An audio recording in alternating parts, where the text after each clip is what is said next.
बोलिए सद्गुरु देव की।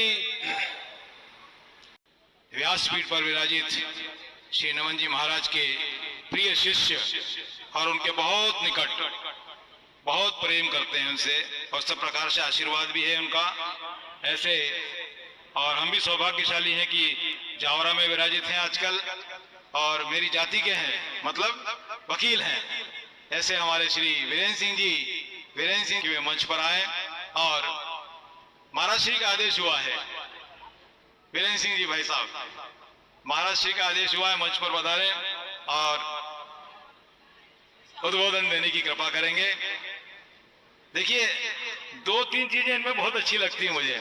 एक तो वकील है, लेकिन मुझे लगता है कि वकील कभी सीधा होता ही नहीं, टेढ़ा होता है, लेकिन बहुत ही भोले हैं, बहुत सीधे हैं और इतने नम्र। वकील तो नम्र होता ही नहीं है, मोह नहीं है इनको बिल्कुल ही।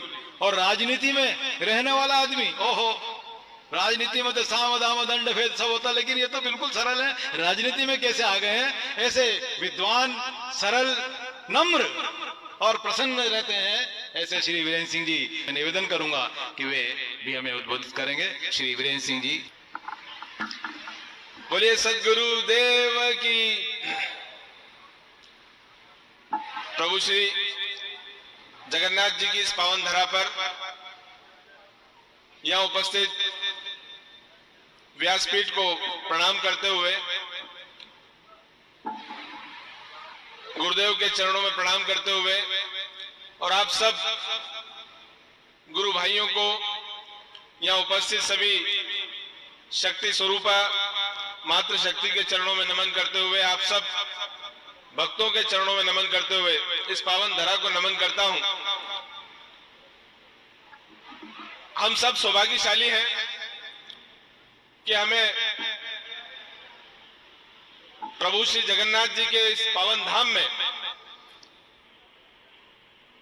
गुरुदेव के श्रीमुख से इस कथा के रसपान का सौभाग्य मिला है।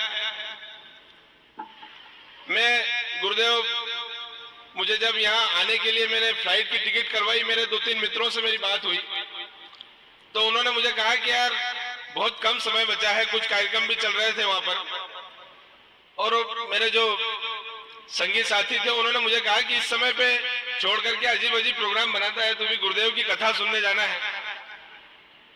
तो मैंने कहा कि हम जो परिश्रम करते हैं उस सारे परिश्रम का परिणाम आखिर कौन देता है? उन्होंने कहा भगवान। मैंने कहा मैं स्वयं भगवान के पास जा रहा हूं।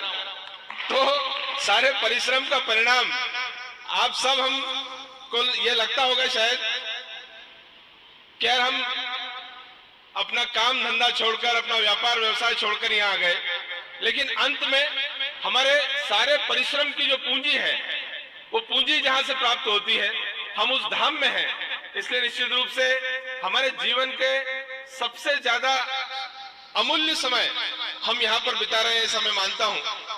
मैं पूज्य गुरुदेव को धन्यवाद देता हूँ, उन्होंने हम सबको याद किया और जो आयोजन समिति है उनको मैं बहुत बहुत धन्यवाद देता हूँ इस बेहतरीन कार्यक्रम को कराने के लिए। प्रभु के धाम में आपने यहाँ लाकर के हमको विराजित किया, इसके लिए मैं आप सबका धन्यवाद ज्ञापित करता हूँ।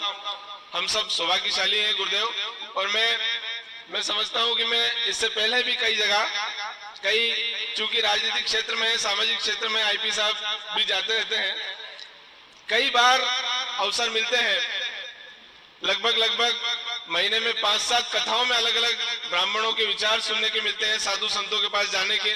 मैं उन सब के पास जहां भी हम लोग जाते हैं, वे सब विद्वान हैं, विद्वान ही हो सकते हैं, लेकिन आप में कुछ और बात है गुरुदेव।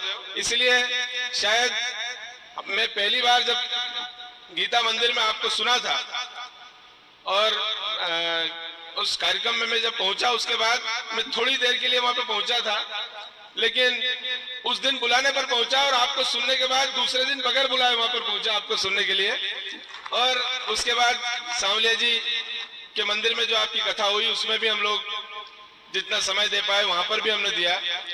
और जितने लोग यहाँ पहुंचे हैं, आपके भक्त और आपके श्रीमुख से कथा सुनने का जिन सब लोगों में रुचि थी, वो कहीं ना कहीं ये जिज्ञासा आपके श्रीमुख से कथा सुनने की इस पावन धरा पर सबको थी, क्योंकि टीवी पर और भी कई साधु संत हैं जिनकी कथा सुनी जा सकती थी, लेकिन आपका जो वात्सल्य है, जो प्रेम है, जो अधिकार पूर्वक आपने और जो आशीर्वाद आपका है, निसंदेह वो हम सबके लिए परिपूर्ण करने के लिए हमको पर्याप्त है।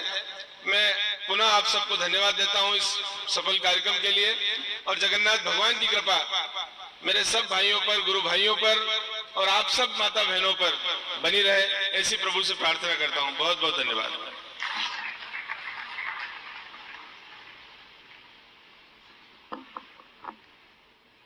धन्यवाद श्री